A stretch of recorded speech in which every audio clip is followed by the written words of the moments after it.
You ask Tiger to solve. This deals with linear equations with one unknown. The final result is 8 equals -15/17. Let's solve it step by step. Simplify the expression.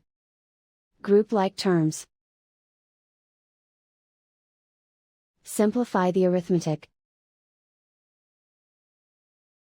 Group all constants on the right side of the equation. Subtract 15 from both sides. Simplify the arithmetic.